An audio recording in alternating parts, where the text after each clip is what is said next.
আসসালামু আলাইকুম সবাইকে। ফৌজিন স্টাডি রুমে আপনাদের স্বাগতম। আজ আমরা ইংরেজি গ্রামারের অত্যন্ত গুরুত্বপূর্ণ 15টি এমসিকিউ সমাধান করব, যা আপনার ভর্তি পরীক্ষা বা যে কোনো প্রতিযোগিতামূলক পরীক্ষার প্রস্তুতিকে আরও মজবুত করবে। আমরা শুধু উত্তর জানব না, বরং প্রতিটি উত্তরের পেছনের লজিক বা গ্রামাটিক্যাল নিয়মগুলো সহজভাবে বোঝার চেষ্টা করব। তাই ভিডিওটি না টেনে শেষ পর্যন্ত দেখুন। চলুন শুরু করা যাক। Question 1. I blank here until you return. A. Am waiting. B. Will wait. C. Wait. আমাদের প্রথম প্রশ্নটি দেখুন। এখানে বলা হচ্ছে, তুমি না আসা পর্যন্ত আমি এখানে অপেক্ষা করব। যেহেতু এটি একটি প্রতিশ্রুতি বা সিদ্ধান্ত বোঝাচ্ছে, তাই সঠিক উত্তর হবে বি, উইল ওয়েট। মনে রাখবেন, ভবিষ্যতে কোনো প্রতিশ্রুতি বা প্রমিস দিতে আমরা সিম্পল ফিউচার ব্যবহার করি। প্রশ্ন 2. We dash to the countryside. A. Will move. B. Are moving. C. Move. এখানে উত্তর হবে বি, আর মুভিং। কেন? কারণ গ্রামে যাওয়ার পরিকল্পনা তারা আগেই করে ফেলেছে। যখন ভবিষ্যতে কোনো কাজ করার সব ব্যবস্থা বা প্ল্যান আগে থেকেই করা থাকে, তখন আমরা প্রেজেন্ট কন্টিনিউয়াস টেন্স ব্যবহার করি। প্রশ্ন 3. I think we A. Will win. B. Are winning. C. Win. বাক্যের শুরুতে যখন আই থিঙ্ক থাকে, তখন সেটি একটি ভবিষ্যৎবাণী বা প্রেডিকশন বোঝায়।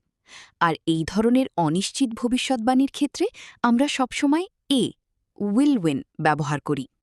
প্রশ্ন 4. I into a new home toward the end of this year. A. Will probably move. B. Am probably moving. C. Move. লক্ষ্য করুন, এখানে প্রবাবলি শব্দটি আছে। এর মানে হল বিষয়টি এখনও 100% নিশ্চিত নয়। যেহেতু এটি একটি সম্ভাবনা, তাই আমরা এই উইল প্রবাবলি মুভ ব্যবহার করব। প্রশ্ন 5. The next term dash on Monday. A. Is beginning. B. Will begin. C. Begins. School বা কলেজের টার্ম শুরু হওয়া একটি অফিসিয়াল টাইম টেবিল বা রুটিন। কোনো রুটিন মাফিক ভবিষ্যতের কাজ বোঝাতে আমরা সিম্পল প্রেজেন্ট টেন্স ব্যবহার করি। তাই সঠিক উত্তর সি, begins. প্রশ্ন 6. Dad dash tomorrow. A. Leaves. B. Is leaving. C. Will leave. এটি 2 নম্বর প্রশ্নের মতোই। বাবার আগামীকাল যাওয়ার পরিকল্পনাটি ফিক্সড। তাই এখানে B, is leaving বা প্রেজেন্ট কন্টিনিউয়াস হবে। প্রশ্ন 7. I dash the parcel in the morning. A. Had received. B. Have received. C. Received. এখানে ইন দ্য মর্নিং সময়টি নির্দিষ্ট করে বলা হয়েছে, যা এখন অতীত। যখন কোনো বাক্যে অতীত সময়ের উল্লেখ থাকে, তখন আমরা সিম্পল পাস্ট বা ভার্বের দ্বিতীয় রূপ ব্যবহার করি। তাই উত্তর হবে সি, রিসিভড। প্রশ্ন 8. If she dash now, we would be in trouble. A. Arrives. B. Arrived. C. Has arrived. এটি একটি সেকেন্ড কন্ডিশনাল বাক্য।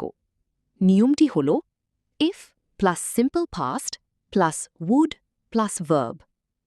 যেহেতু পরের অংশে would be আছে, তাই আমাদের if ক্লজে be arrived বসাতে হবে। প্রশ্ন 9. The lakes dash up in summer. Option A. Are drying. Option B. Dries. Option C. Dry. এটি একটি চিরন্তন সত্য বা জেনারেল ট্রুথ। লেকগুলো গরমে শুকিয়ে যায়, এটি সবসময়ের জন্য সত্য। তাই সিম্পল প্রেজেন্ট টেন্স হবে। লেকস যেহেতু প্লুরাল, বহুবচন, তাই শুধু সি, ড্রাই বসবে। প্রশ্ন 10. I dash a chance to meet them when I was in America. A. Have got. B. Get. C. Got. এখানে when I was in America অংশটি পরিষ্কার করে দিচ্ছে যে ঘটনাটি অতীতের, তাই পাস্ট ফর্মে উত্তর হবে সি, গট। এই ছিল আজকের 15টি গুরুত্বপূর্ণ গ্রামার এমসিকিউ সমাধান। আশা করি নিয়মগুলো আপনারা খুব সহজে বুঝতে পেরেছেন। এই প্রশ্নগুলোর মধ্যে আপনাদের কয়টি সঠিক হয়েছে তা অবশ্যই কমেন্ট করে জানান। ভিডিওটি ভালো লাগলে লাইক দিন এবং আপনার বন্ধুদের সাথে শেয়ার করুন যারা পরীক্ষার প্রস্তুতি নিচ্ছেন। আর নিয়মিত এমন শিক্ষামূলক ভিডিও পেতে ফৌজিন স্টাডি রুম চ্যানেলটি সাবস্ক্রাইব করে বেল আইকনটি চেপে রাখুন। দেখা হবে পরবর্তী ভিডিওতে। ততক্ষণ পর্যন্ত ভালো থাকুন, সুস্থ থাকুন। আল্লাহ হাফেজ।